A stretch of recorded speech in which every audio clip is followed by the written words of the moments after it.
अस्सलाम वालेकुम नाज़रीन, कैसे हो? आज आप लोग के साथ एक मकवी बा एक मर्दाना ताकत में बहुत ज़्यादा फ़ायदा देने वाली और एक नायाब अक्सर शेयर करने जा रहा हूँ, जो आप घरेलू यानी उन लोगों के लिए जी होगी जो बाज़ार से चीज़ें ख़रीद नहीं सकते, किसी के पास जा नहीं सकते, लेकिन अगर वो इस टोटके को, इस अक्सर को अपने घर में बनाएं तो इससे बहुत ज़्यादा फ़ायदा ले सकते हैं। व्यूअर्स, आप लोग जानते हैं ये जो आज हम बात करने जा रहे हैं वो प्याज की बात करने जा रहे हैं। इंग्लिश में इसको ऑनियन के नाम से जाना जाता है, पंजाब में इसको बसल भी कहा जाता है, गंडा भी कहा जाता है। ये इसके मुख्तलिफ जो है वो नॉमनक्लेचर जो है, बाइनोमियल जो है वो नेम होते हैं मुख्तलिफ इलाकों में मुख्तलिफ। तो प्यारे व्यूअर्स, आप लोगों ने क्या करना है, प्याज लेना है। अगर मैं इस प्याज की अहमियत बता दूँ तो आप लोग सोच भी नहीं सकते। कहा जाता है कि अगर पंजाब यानी बड़े सगीर में ये प्याज ना होते तो खुदा जाने क्या होता। ये इतनी ही एक अक्सर है मर्दाना कि जिसके बारे में जितनी तारीफ़ की जाए उतना कम है। आप लोगों ने जुस्सन में इसका जो है वो पानी निकाल लेना है। ये प्यारे व्यूज़, ये एक बात याद रखना, प्याज के छिलके, इसका स्टेम, तना, रूट शूट, हर चीज़ ही वैलिड है, हर चीज़ ही काम की है।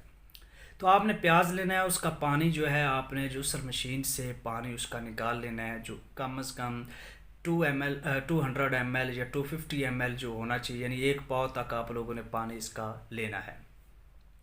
और 100 ml आपने शहद लेना है। शहद में उस पानी को आपने पकाना है, यानी उसके बाद उसने आपको आग पे रखना है।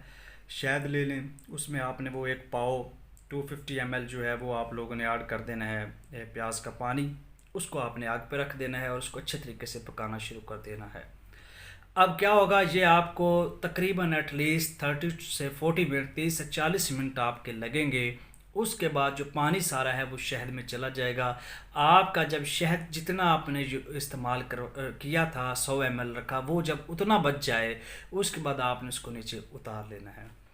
तो शाम को आप लोगों ने दूध में उसको मिक्स करना है, उस शहद को एक पाव दूध में मिक्स करके आप लोगों ने इसको इस्तेमाल करना है। 15 दिन, एटलीस्ट 15 दिन आप लोगों ने इसको इस्तेमाल करना है। मर्दाना ताकत बेइंतहा मकवी बा है ऐसे लोगों के लिए जो कोई मेडिसिन या कोई ट्रीटमेंट नहीं करवा सकते या कोई सप्लीमेंट इस्तेमाल नहीं कर सकते, कहीं जा नहीं सकते, उनके लिए ये मैंने आज शेयर की एक लाजवाब अक्सर है कि इससे वो बहुत ज़्यादा फ़ायदा उठा सकते हैं। इसको ज़रूर आजमाएँ, ज़रूर करें। अगर फ़ायदा पहुँचे तो प्लीज़ दुआ में याद रखें, दुआ ज़रूर कीजिएगा। और इस वीडियो को लाइक करें, सब्सक्राइब करें और बेल आइकन को प्रेस करें ताकि आपको मज़ीद अच्छी से अच्छी वीडियो मिलती। और आप कमेंट बॉक्स में कमेंट भी किया करें, राय भी दिया करें। अगर इससे फ़ायदा मिलता है या इसको आप करना चाहते हैं तो आप इससे मालूमात मज़ीद भी ले सकते हैं। थैंक यू जी, दुआ में याद रखें।